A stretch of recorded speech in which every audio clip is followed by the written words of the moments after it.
It is a murder mystery that deepens with every passing day. How could somebody have strangled 89-year-old Mary Morrison in a retirement home? More than a half year later, her family is getting frustrated, and they're wondering now if this was an inside job. 24-hour News 8's Ken Colker spoke to family members today, and Ken joins us live in studio.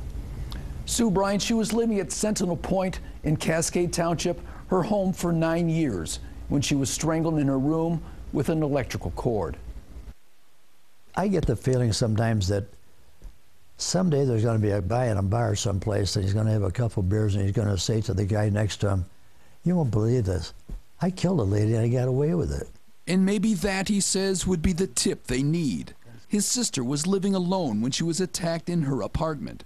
And for somebody to come in who maybe knew her pattern, had a key, went over and wrapped an electric cord around her neck and killed her is still so astoundingly horrid to us that she never leaves our mind. Lyle Morrison says Kent County detectives have worked closely with his family. They've tracked down every funeral home guest whose name he did not recognize.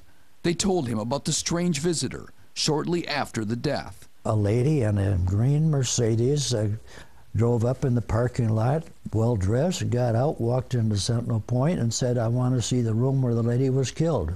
Because who was she? But she got in her car and drove away. Actually, detectives say it was a green Lexus. They say they'd like to find her, though they don't expect it would be a promising lead. Detectives say they have no solid suspects. They won't say whether Mary Morrison was robbed, and they haven't eliminated the possibility that it was an inside job. That wouldn't surprise the victim's brother, who says he was told the killer used a key to lock the deadbolt on his way out. We would all like closure. But closure is a funny word because it means we close our mind about her. It's going to happen.